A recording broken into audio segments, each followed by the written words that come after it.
네, 오늘은 어제에 이어서 동상제일침례교회를 담임하시고 쉐마 한국사관학교 이사장이신 조수동 목사님께서 충성이라는 제목으로 하나님의 말씀 나눠주시겠습니다. 나오실 때 큰 박수로 환영해 주십시오. 감사합니다. 이게 그 예배 시간은 원래 사람이 박수를 받으면 안 되죠. 근데 이제 새벽 기도회니까 박수를 받아도 됩니다. 제가 이렇게 그 박수를 안 받아봤어요. 근데 제가 이제 그 신학교 가가지고 강의를 하고 나니까 박수를 치는데 집 사람이 강의를 하면 박수를 많이 치는데 제가 하면 박수를 많이 안 치더라고. 그래서 오늘 감사합니다. 박수를 더 크게 쳐주시고 3번만 더 크게 해주시면 제가 힘이 되겠습니다. 할렐루야. 참 저는 언제나 이 달란트 비유는 우리가 너무 잘 아는 건데 항상 보면 저는 2달란트 받은 사람이라고 늘 생각합니다. 우리 국명 목사님은 5달란트 받은 사람이에요. 왜냐하면 저는 언어가 안 돼요. 그래서 항상 이게 도대체 나는 좀 이 영어를 아무리 하려 해도 안 돼. 자유스럽게 하시잖아요. 벌써 그것만 해도 5달란트. 저는 뭐 이게 오직 한글밖에 모르는 사람이에요. 그런데 이게 하나님께서 이렇게 또 써주셔서 감사해요.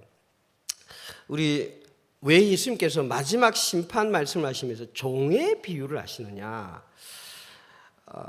그건 잘 알다시피 우리가 이제 예수님의 십자가 피 흘려 죽으심과 부활을 믿고 그 예수님을 나의 주님으로 영접해야 구원받습니다.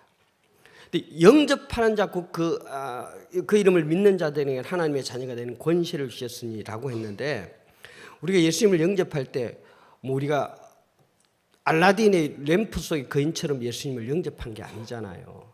예수님을 주인으로 영접했기 때문에 예수님을 주인으로 영접하는 순간 예수님과 나는 주님과 종의 관계가 되는 거죠. 그래서 이제 예수님께서 일부러 이게 주인과 종의 관계를 마지막 심판의 말씀으로 하신 것 같습니다. 근데 여러분 예수님께서 누구든지 주의 이름을 부르는 자가 구원받는다고 했습니다. 우리가 예수님이 나의 주인이 되지 않으면 우리는 결코 구원받을 수 없습니다. 근데 여러분 주 대심이 확실한 사람은요 내 것이 없어요. 다 주인 거잖아요. 저는 우리 그리스도인이든지 목회자든지 내 것과 하나님이 구별된 사람이 있어요. 세상에 하나님의 종이 내 것이 어디 있어요? 여러분 다 보면 이게 내 것이 있기 때문에 사람들에게 때로는 비난을 당하고 뒷조사가 들어가고 이래가지고 문제가 막 생기고 이러는 거예요. 아니 절에 가면 큰 스님 같은 분들은 자기 것이 없어요. 그러니까 이 조사해갖고 뭐 특별히 날 게 없어요. 맨날 싸우고 난리지기도 나오는 게 없어. 개인이 자기 것이 없으니까 누가 이렇게 뭘 할 게 없어요. 저도 좀 그랬으면 좋겠더라고. 내 것이 없으면요 누가 뭐 내 것이 없는데 이번에 뭐 제가 지방회장에 있었는데 뭐 이게 이제 지방회장으로 이제 그 조각하잖아요. 뭐 이렇게 뭐 사회부장 뭐 재무 하는데 자기 뭐 안 시켜주고 뭐 이렇게 높은 직위 안 시키겠다고 막 또 불만을 가진 사람 내 안 할게 니 다 해라. 그리고 끝냈어요. 내가 안 하는데 뭐 자기가 뭘 할 말이 있어요. 이 사람이 참 이 예수님을 주로 고백하는 사람. 그래서 언제나 내가 주님 앞에 그 종의 자세로 서면 사람 앞에서 겸손할 수밖에 없고 또 자유로운 거예요. 저는요 진짜 너무 자유로워요. 내가 미래를 위해서 뭐 내 노년을 위해서 막 돈을 주축하고 그걸 걱정하면 얼마나 걱정이 되겠어요. 막 이게 누구를 또 후임자로 세워야 되느냐 뭐 그거 가지고 고민하지 않겠어요.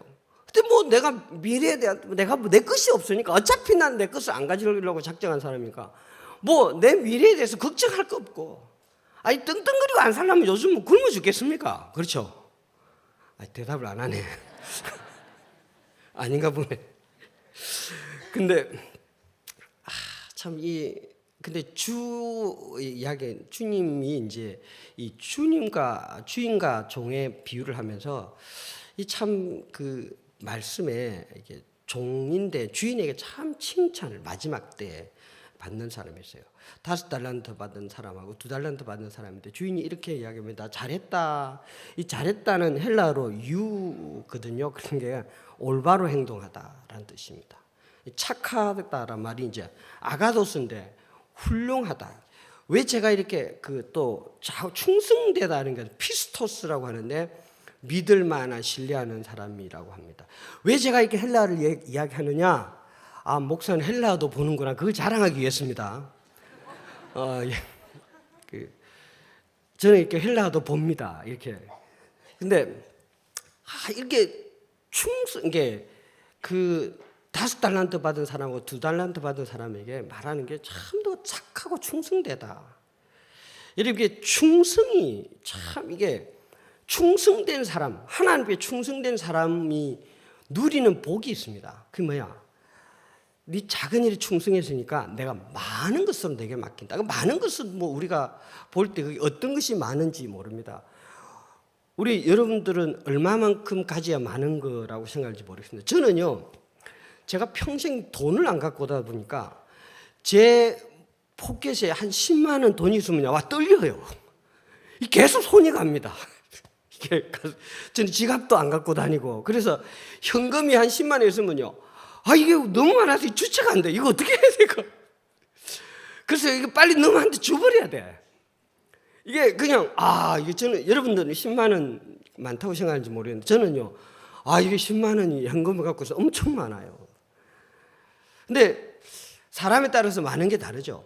그래서 많은 것을 이야기할 때 얼마만큼 많은 거냐 이게 중요한 게 아니라 충성된 사람이 주는 것이 뭡니까? 주인의 즐거움에 참여할 자다. 하나님의 즐거움이 내 것이 되는 거예요.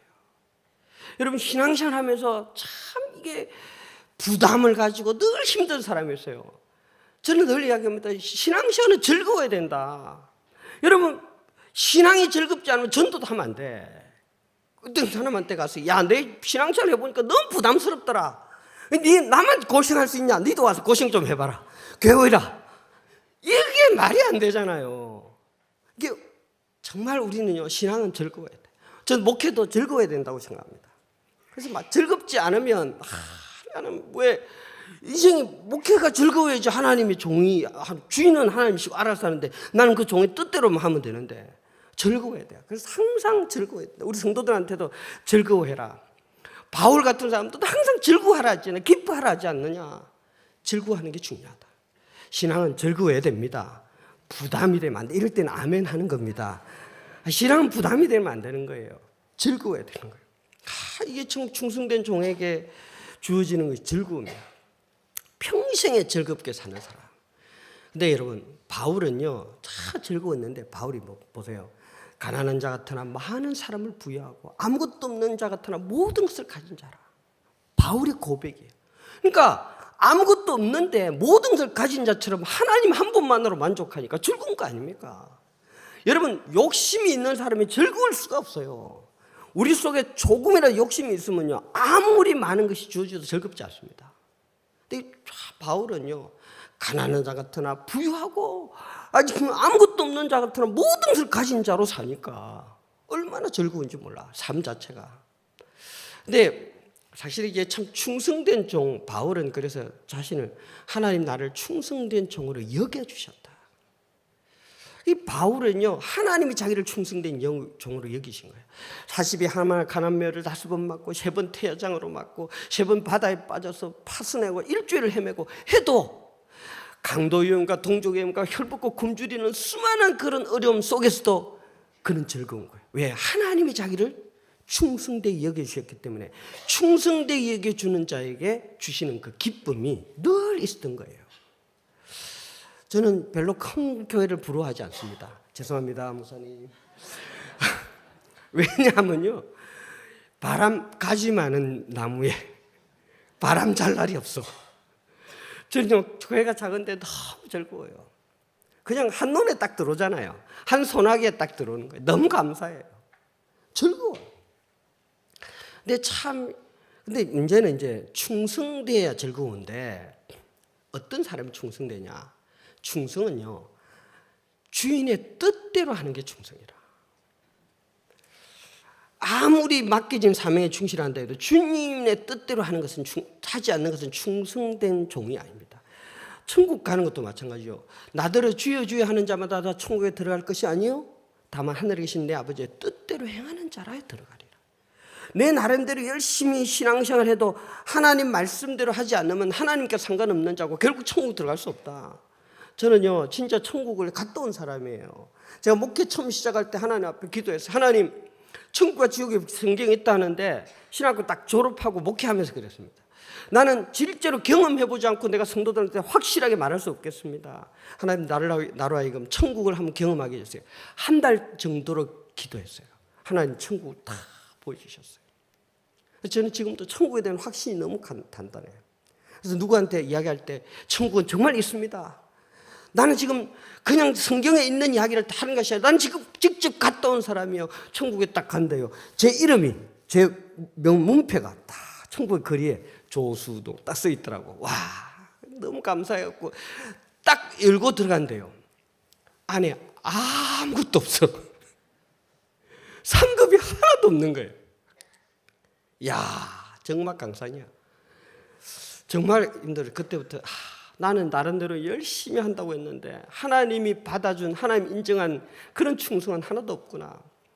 당신의 그 헌신이 하늘에서 해같이 빛나리. 그렇게 돼야 되는데 나는 뭐 나름대로 열심히 한다고 했는데 하나님이 하늘에서 뭐 받아준 게 하나도 없다고 생각하니까, 야, 그때부터 참 제가 열심히 했는데 다시 한번 가보고 싶습니다. 죽기 전에. 근데 참 이 본분에 참 이 5달란트 2달란트 받은 사람은 주인의 뜻대로 해가지고 주인의 칭찬받았고 충성된 자를 인정받는데 한 달란트 받은 자는 참 악하고 게으른 종, 바깥 어두운 데 쫓겨나서. 여러분, 이 바깥 어두운 데는 분명히 지옥이죠. 근데 왜 이렇게 됐습니까? 근데 이 사람은요 주인을 너무 몰랐어요. 평생 주인의 그 종으로 살았는데도 불구하고 주인을 몰라서, 그러니까 자기 하고 싶은 대로 한 거예요. 내 하고 싶은 대로 열심히 해갖고는요 주인에게 인정을 받을 수가 없어. 사무엘상 그 사무엘하 6장에 보면 다윗이요 법궤를 가져오는 장면이 나옵니다. 그 우사와 아요가 책임자가 돼서 갖고 오잖아요. 이 우사와 아요, 이 사람들은요 대제사장 아비나답의 후손입니다. 그 집에요 70년 동안 그 법궤가 있었어요. 근데 가져오다가 타작마당에서요 즉사합니다. 법궤 만지다가. 70년 신앙생활을 했는데 70년 하나님을 모셨는데 결과가 즉사 죽음이야. 근데 아무도 가져가려고 하지 않은 그 법궤를요 오벳 에돔이라 가드 사람, 가드가 여러분 그 블레셋의 도시잖아요. 가드 사람 오벳 에돔이 법궤를 가져간대. 3개월 만에 하나님의 축복을 얼마나 받았든지 그 모든 것을 가진 다윗 왕이 질투가 날 만큼 하나님 축복을 받는 거예요. 어떤 사람은 신앙생활 3개월 하고 왕이 질투가 날 만큼 하나님의 복을 받는 사람이 있는가 반면에 70년 신앙생활하고 결과가 비참한 죽음이에요. 왜요? 하나님의 뜻대로 하지 않았기 때문에 죽었잖아요. 하나님의 법궤는 어깨에 매야 되는데 소술에 싣고 오다가 죽은 거잖아요. 그러면 오벳 에돔은 복을 받은 이유는 뭡니까? 하나님의 뜻대로 법궤를 섬겼다는 거 아닙니까? 준비 관리했다는 거 아닙니까? 결국 뭐예요? 내가 신앙생활을 열심히 하는 게 중요한 것이 아니라 하나님의 뜻대로 하는 것이 중요하다는 거예요. 참 이 한 달란트 받은 사람 보면 참 안타까운데 이 사람은 참 하나님을 두려워했다. 당신은 굳은 사람이라 두려워하여 이렇게 이야기합니다. 참 하나님을 몰라도요 너무 모르는 사람이에요. 하나님의 사랑이 풍성하신 분이에요. 이게 너무 하나님을, 이스라엘 백성들이 하나님을 두려워하니까 그렇게 너희들이 두려워할 존재가 아니라는 걸 하나님 보여주기 위해서 인간의 몸을 입고 이 땅에 오셨고, 그래서요 십자가에 못 박혀 죽으시면서 하신 말씀, 봐라 하나님이 너희를 이처럼 사랑했지 않느냐. 나는 너희들이 두려워하는 존재가 아니라 사랑의 존재. 이거 보여주신 거잖아요. 그게 십자가죠. 근데 참 이 칭찬받는 종, 주인의 뜻대로 하는 게 중요하다. 주인의 뜻대로 하면 무서워할 것도 없고 하나님이 주시는 기쁨 안에서 기쁨이 넘쳐나는데, 이게 뜻대로 하는 것은 진짜 중요합니다. 그 출애굽기 25장에 보면 성막 건축에 나오는 게 보면요, 정극의 떡상, 등대, 그 성막 번제단 이렇게 만드는데, 번제단 이렇게 그 뭐 쭉 다 똑같은 건데 하나를 말씀하시는데, 야 그거는 조각목을 써야 되고 십나무를 해야 되고 그 센치는 높이는 얼마, 길이는 얼마, 진짜 뭐 폭은 얼마, 전부 다 말해줘요. 하나님 인간을 바보로 하시는 것 같아요. 붓기를 지금 그냥 이렇게 만들어 하면 인간이 지혜로운 인간이니까 다 만들 건데, 하나님은 인간을 정말 바보로 하는 것 같이 저말은 완전히 갓난애한테 하는 소리잖아요. 이게 몇 센치로 해가지고 어떤 두께로 만들고 이까지 다 이야기해 주는 거야. 왜 그렇게 써요? 왜? 여러분, 하나님을 섬기는 것은 아주 작은 것도 하나님 말씀대로 순종해야 된다는 거예요. 여러분, 이 순종하는 것이 중요합니다. 마태복음 7장에 보면 자기는 하나님을 잘 섬겼다는데 하나님은 아니라고 하는 거예요. 나는 하나님을 섬겼다고 우기는데 하나님은 아니라고. 왜? 자기 생각대로 섬겼기 때문에. 이 자기 생각대로 하는 사람이 제일 문제예요. 다윗에게 있어서 위대한 장군이 요압이죠. 이 사람 진짜 다윗을 너무 잘 섬기는 사람이에요. 사무엘 12장에 보면요, 암몬 자손이 수도인 그 랍바를 쳐서 취할 때 마지막으로 이제 딱 한 번만 치면 성이 무너질 시기인데, 그런 상황에서 요압이 다 정리해놓고요, 다윗 왕을 부릅니다. 왕이여 오십시오. 다 끝났습니다. 왕이 여기서 한 번만 딱 들어가면 이제 이 성은 왕의 이름으로 이렇게 취한 것이 될 것입니다 하고, 다 왕이 오셔서 취하십시오라고 합니다. 그게 다윗이 와가지고요, 랍바성에서 랍바성을 취하고 금 1달란트나 되는 그 면류관 왕관을 얻는다. 참 이 요압이요, 충성된 종 같습니다. 근데요, 다윗은 요압 때문에 평생에 힘들었어요. 그래서 다윗이 솔로몬에게 왕위를 물려주면서 이렇게 이야기합니다. 요압이 평생 나를 힘들겠다. 너는 지혜로운 사람이니까 요압은 결코 편안하게 죽게 내버려두지 마라. 이렇게 유언을 한다고.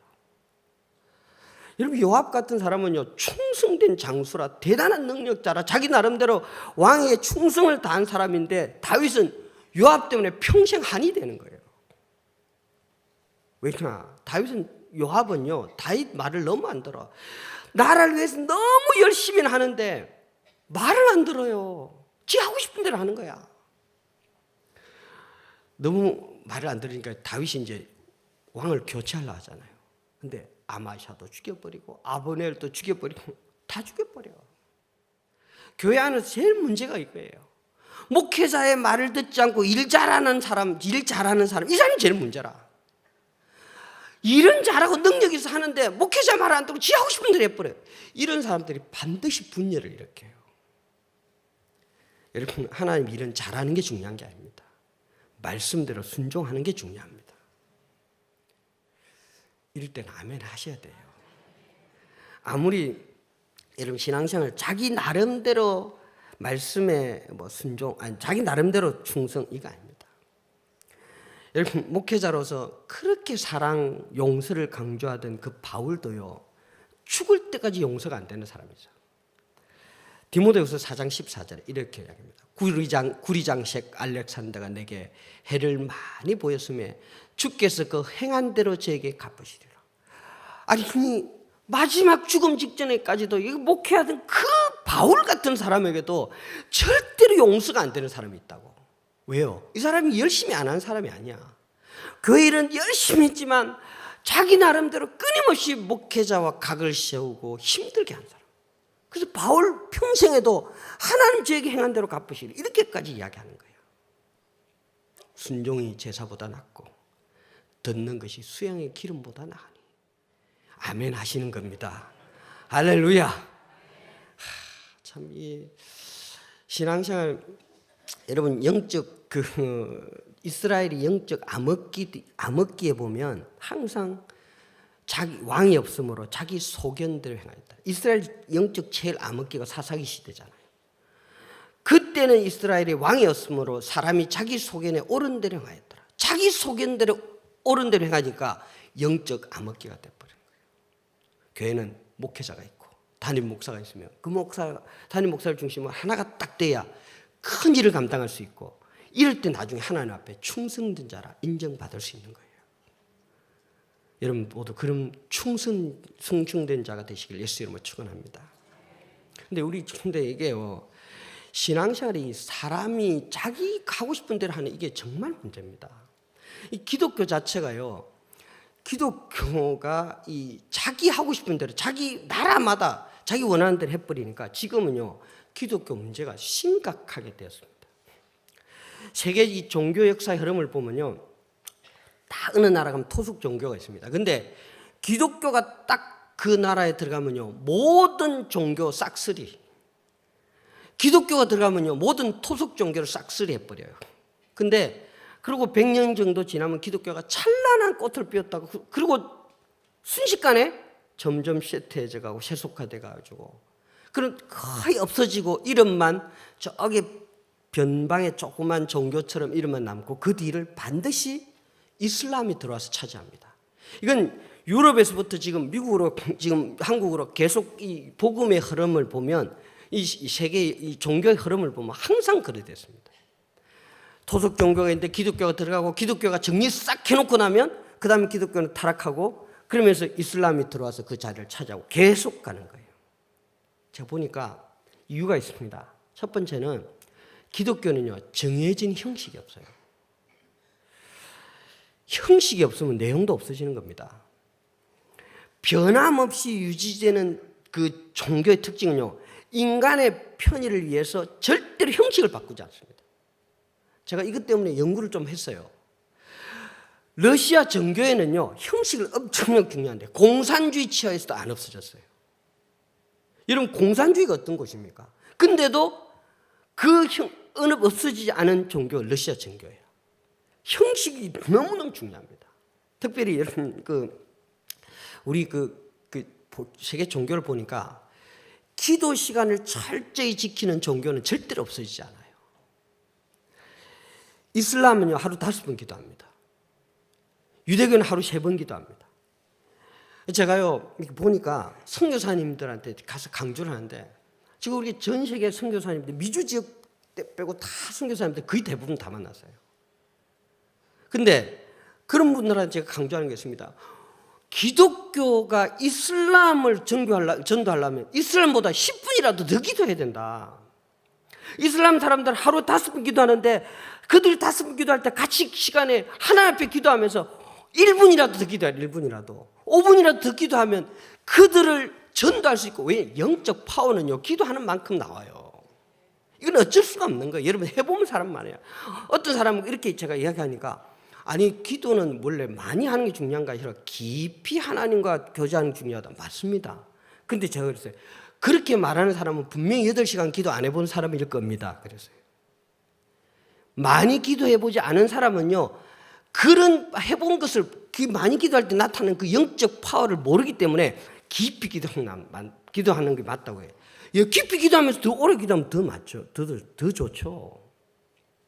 여러분 이게 우리가요 기도가 없어지는 종교는요 이게 존재하지 않습니다. 이슬람은요 하루 5번 기도를 끝까지 유지하고 있습니다. 근데 그런 종교는 절대로 안 없어져요. 유대교는요 하루 3번 기도하는 걸 절대로 안 없습니다. 제가 그 기도하는 유대인들의 새벽 기도하는데 해당에 갔어요. 정통파 유대인. 아이들하고 다 나와서 태플린 차고 이게 머리에 이게 수건 쓰고 다 같이 기도해요. 그래서 제가 우리 기독교도 이게 바로 세워야 되겠다 해서 우리 교회는요 시편 119편 164절에 이런 말씀이 있어요. 주의 의로운 규례를 인하여 내가 하루 7번씩 주를 찬양하나이다. 그래서 우리 교회는요 이렇게 우리가 이렇게 하지 말고, 우리가 작은 교회지만 기독교의 기도 형식을 만들자. 그래서 하루 3번 기도할 사람하고 하루 7번 기도할 사람을 나눴어요.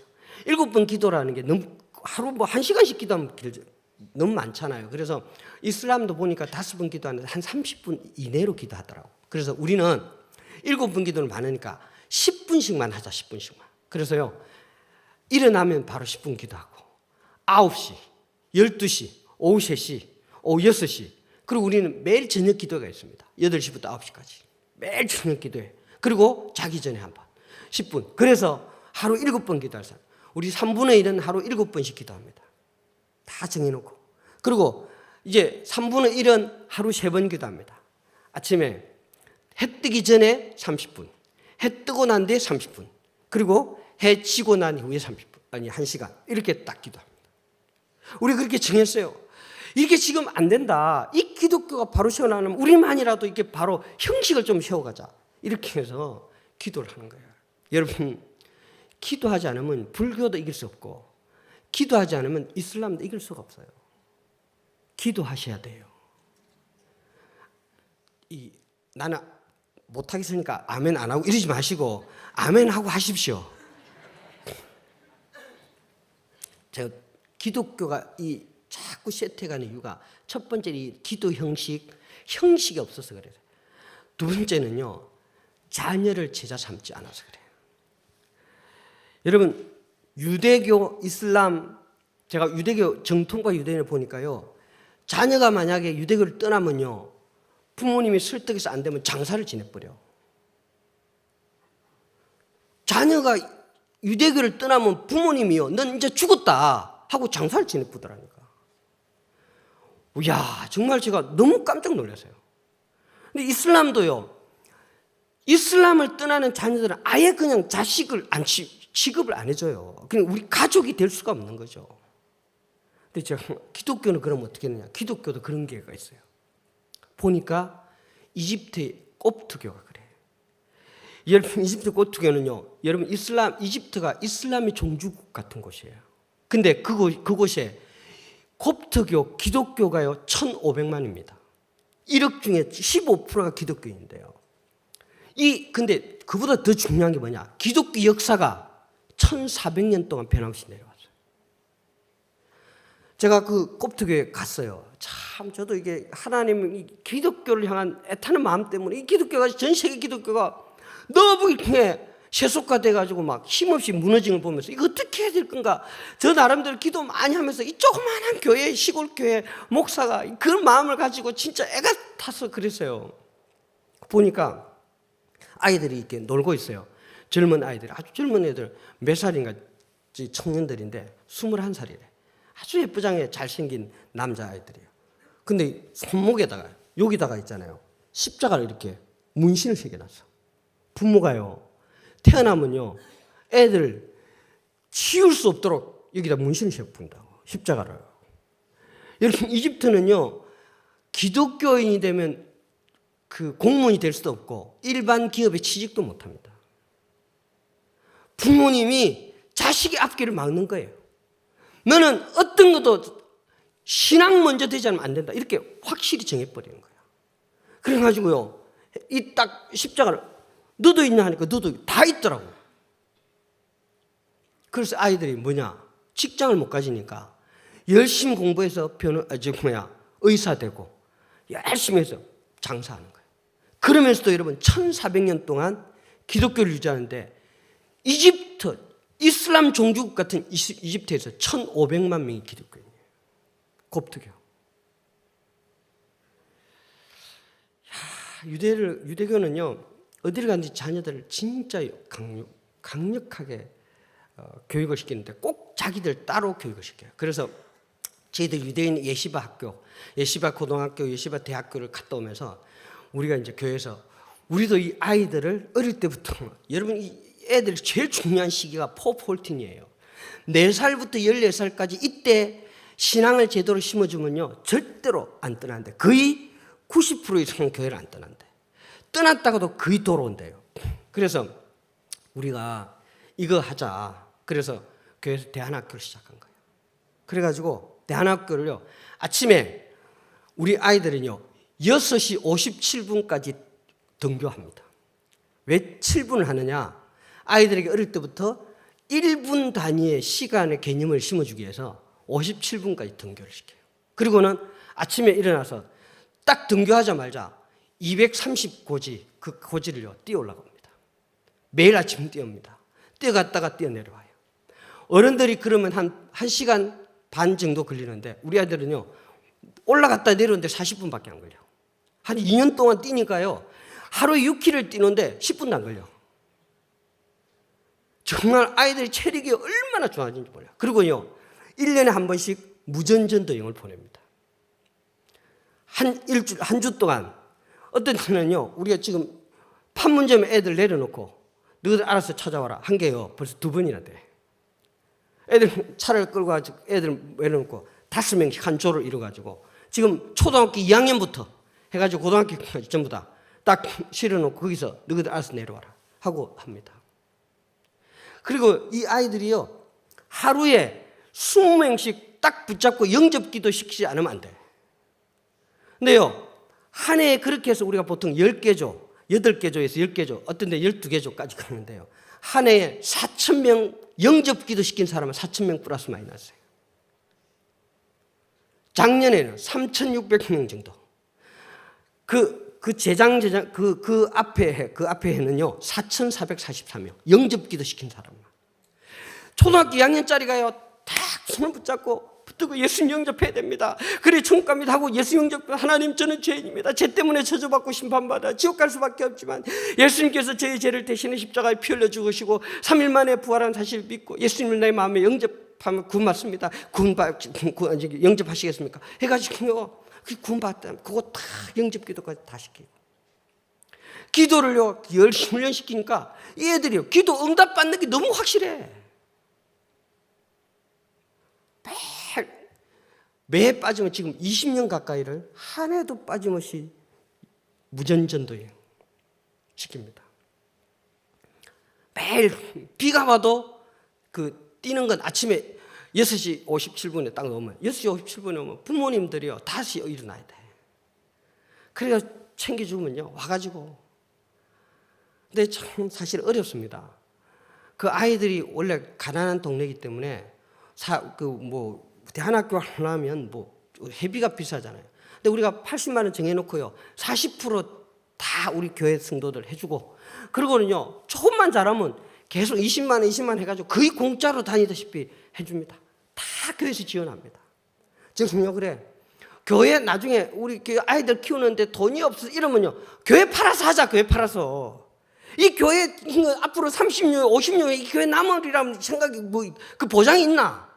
어른들 떠나고 아이들 다 떠나고 없으면요 영국에 한 목사님을 봤는데요 15교회를 백인 교회예요. 백인 교회 15교회가 어른들 몇 명 남아있어요. 자기가 담임 목사야. 한 사람이. 교회가 없어요. 여러분 한때 전 세계 복음을 위해서 선교사를 파송하던 곳이 영국이잖아요. 다 없어졌어요. 왜요? 자녀를 제자 삼지 않은 거야. 여러분 자녀 진짜 천국과 지옥에 있는 사람을 있는 것을 믿는다면요 내 자식 보내고 이건희 하고 바꾸겠다. 나는 안 바꿉니다. 내 자식 지옥 보내고 나는 이건희의 그 삼성은 난 안 받습니다. 여러분 자식이 기업보다 귀합니까? 우리 목회자들 10,000교회 목회자 담임 목사보다 내 자식 지옥 보내고 10,000교회 담임 목사 누가 하려고 했어요? 자식은요 어느 보다 귀하잖아요. 근데 왜 자식 다 지옥 보내놓고 세상 추심하면 되는 것처럼 생각해요? 그리스도인들이 지금 신앙 사고방식이 너무 많은 사람이 그러니까 시간이 지날수록 지금 이제 30년 후에 이 한국교회가 어떻게 되겠어요? 젊은이들의 복음화율이 2%밖에 안 돼. 2%면요 미전도 종족이에요. 30년 후에 교회가 얼마나 남아있겠어요? 지금 우리 부산에 우리 지방에 23교회가 있는데요 그 중에 10교회는 교인이 없어. 교인이 있다 해도요 30명 이하 교회가 90%야. 이제 담임 목사님이 은퇴하면 다 없어질 교회들이 20교회 중에 15교회가 돼. 넘어. 담임 목사님 은퇴하면 이제 다 없어질 교회들이야. 여러분 지금 대한민국 교회가 다 그래. 왜요? 우리가 자녀를 교회 제자 삼지 않아서 그런 거야. 왜 복음을 저는 막 선교사님들 왜 열방으로 땅끝까지를 내 증인이 되라. 땅끝 가기 전에 내 자식부터 제자 삼아. 여러분 우리 자녀를요 제자 삼아야 돼요. 기독교가 여러분 지금까지 모든 종교 이렇게 악순환이 반복돼 왔어요. 우리가 여기서 이제 기독교 이 악순환을 끊어야 돼요. 아멘 하세요. 이럴 땐 열정을 가지고 아멘 하셔야 돼요. 우리가 지금 이 악순환을 끌어야 돼요. 다시 이 기독교가 새롭게 세워지도록 우리가 자녀 제자 삼는 것부터, 기독교 형식을 바로 세우는 것부터 해야 되는 겁니다. 집사람 오면서 말 빨리 하지 마세요. 이런 또 제가 말이 빨리 나와가지고 제 말을 알아듣기는, 이게 제가 나는 이 사투리를 안 쓴다고 하는데 다 사람들이 보면 사투리를 쓴다 하더라고요.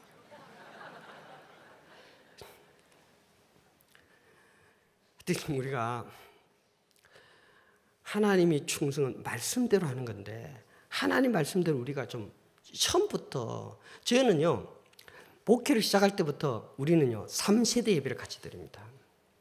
전 처음부터 그랬어요. 그러니까 아이들이요, 우리는 아이들이 하여튼, 제가 오늘 5분만 더 해도 되겠습니까? 예. 오늘 아이들이 결혼을 할 때 저하고 약속, 3명 이상을 낳지 않으면, 낳고자 약속 안 하면 난 주례 못한다. 약속을 해. 그러면 3명 이상 낳기로 하면 내가 주례를 하겠다 해가지고 약속을 해요. 그래서 다 3명 이상 나왔어요. 그래서요, 그래가지고 우리 전도사님이 6명 낳다 보니까 우리는요 사례비를 자녀 수대로 받아요. 그래서 우리 전도사님 나보다 사례비 더 많아. 월급이 더 많아요. 우리 부목사님도 내하고 월급이 같아. 제가 지금 조금만 있으면 제일 월급이 작아져요. 사례비가. 근데 다 3명 이상은 나와요. 근데 우리 청년들끼리 결혼해요. 신앙관이 안 맞대요. 밖에 가면 너무 신앙관이 안 맞대. 그래서 다른 사람들하고 결혼할 수가 없대. 그래서 다른 목사님 아들하고 결혼했는데도 이 신앙관이 안 맞아가지고 너무 힘들어요. 근데 우리 성도들끼리 했는데, 지금 제가 개척한 지 한 20년 됐는데 10쌍이 결혼. 저는 어린 애부터 시작했거든요. 10쌍이 결혼했는데 그 애들이, 난 애들이 지금 30명. 앞으로 우리 교회는요 5년 후면 50명 됩니다. 진짜입니다. 앞으로 10년 후면요 70명, 80명 돼요. 우리는요 있으면 자연부흥이야, 자연성장. 다른 교회는 다 죽었는데 우리는 자연성장이 되고 있는 거예요. 끊임없이 자녀를 낳아요. 자녀를 낳는데 한 가지가 어려운 게 있어요. 요즘 집이 없잖아요. 그래서 우리는 4명의 자식을 낳으면 내가 빚을 내도 평생 살 집을 주겠다. 그래서요 4명을 낳는, 집을 이제 그냥 재산을 주는 게 아니라 살 집을 주는 거야. 교회 이름을 하지만. 그래서요 벌써 한 집은 받았는데, 대신 자기 집이 되게 해서 그러면 그 대출을 받아가지고 원금 자기가 갚고 이자는 우리가 내줘요. 그래서 자기 것으로 하는 거예요. 교회에서 4명 이상을 낳으면, 왜 자녀 양육이 집이 문제잖아요. 그래서 교회에서 집을 주고, 교육은 그렇게 해서 그냥 거의 돈 안 들이게 교육시키고, 그리고 교육 예배를 드리는데 우리 애들 다 처음부터 유아실 있는데 처음 온 사람들 유아실 들어가지 일반 성도들 유아실 들어가지 않습니다. 갓난 아기부터 전부 다 올해만 태어날 애들이 6명이에요. 올해 태어날 애들만 6명. 근데 한 200명밖에 안 되는 교회인데 하여튼 아기가 최소한 한 해에 4명 정도 태어나요. 근데 앉아 있는데 애들이요 예배 시간에 뜯은 애가 한 명도 없어요. 우는 애도 없어. 모든 애들이 보니까 있잖아요. 6개월만 넘으면 뜯으면 너 조용해! 딱 하면 조용해요. 놀라워요. 아니 애들이 울지도 않아. 울지도. 예배 시간에 다 조용하게 예배드려요. 우리 애들이요 그 대안학교를 하는데 아침에 오전에는 그것만 하거든요. 성경 공부하거든요. 성경 디베이트를 제가 하는데 사자소학. 이 인성이 안 되면, 인간이 안 되면 안 돼. 그래서 먼저 인성을 가르치는 제가 사자소학 가르칩니다. 애들이 참 배운 대로 해요. 애들은 그래도 사자소학. 부모님이 앉아서 말씀하면 앉아서 들어라. 일어서서 말하면 일어서서 들어라. 부모님 들어오면 반드시 일어나서 인사해라. 이런 거 다 이야기하는데요. 애들 다 잘 지킵니다. 사자수학에 이런 말이 있습니다. 평생 읽으면 기재여산이라. 그 뭐냐면 한 번 거짓말은 산을 평생 한 번 거짓말하면 그 죄가 산과 같다 이렇게 했어요. 아이들이요. 그런 걸 어릴 때부터 배우고. 그래서 제가 그 디베이트를 하는데요. 매일 한 장씩 디베이트를 해요. 이게 이런 말이 있으니 그 사자수학에 신체 발부는 수지 부모라 불감 해상이 효지시원이라 이런 말이 있어요. 그러니까 우리 신체는 부모로부터 물려받은 것이니까 이 회상하지 않는 것이 효의 시작이다 이런 말이거든요. 아이들이 야 이게 어디냐 하니까 예 그거요 레위기 15장에 있어요 이렇게까지 이야기해요. 뭘 하나 하면요 애들이 매일 한 장씩 디베이트를 하는데 그거는요 디베이트 하면 한 장을 읽고 숙지를 해오는데 그 전체 내용을 요약하고 그리고 그 다음에 그 질문을 3가지를 적어와요. 그리고 그 질문에 자기가 대답을 해요. 그리고는 그걸 가지고 이제 내가 질문했을 때 상대편 디베이트하는 상대편이 어떤 대답을 할 것인가 미리 생각해서 적어요. 그걸 가지고 1시간 동안 둘이서 디베이트하는 거예요. 그리고 제가 최종 디베이트합니다. 아이들이 성경을요 그냥 창세기부터 지금 에스더를 하고 있는데 에스더 완전히 거의 완벽하게 외워요. 애들이 그냥 성경 내용이요. 그래서 우리 교회는 성경 잘 모르는 목사님 오면 참 곤란합니다. 아이들이 더 잘 아니까. 저도요, 제가 성경을 한 100독 했다 했잖아요. 근데 애들 한 번씩 물으면요. 정말 이게 가슴이 철렁해요. 너무 질문이 날카롭게 하는데, 여러분 불과 3년밖에 안 됐어, 우리가. 근데 아이들이요, 신앙, 체력, 신앙 그리스도인들이요, 자녀들을 전사로 만들어야 돼. 이럴 땐 아멘 하는 거예요. 전사로. 그냥, 이게 있잖아요. 우리 그리스도인들이 그 비둘기처럼 순결할 줄 알았지, 뱀처럼 지혜로울 줄 못해. 그래서 전부 다 보면 다, 범생이들, 다, 그리스도인들 다 범생이야. 이 그리스도인들은 범생이가 되면 안 됩니다. 생명을 딱 내놓고 이야기할 수 있는 전사가 돼야 되는 거예요. 그건요 교회가 해야 돼요. 이제는 개인적으로 할 수가 없어요. 제가 애가 타서 이야기하는 거예요. 이 교회도 큰 교회고 재정적인 규모도 대단하고 제대로 저는 아이들한테 부모들한테 얘기해요. 좋은 학교 좋은 대학 보내려면 우리가 보내면 안 된다. 나는 분명히 이야기하는데 제대로 된 신앙이 되지 않으면 이 순간에도 난 순간 문 닫을 수 있다. 우리가 학교를 하는 것은 이렇게 투자를 해서 한 달에 여러분 우리 조그만 교회에서 거의 1,000만 원 정도 투자를 해요.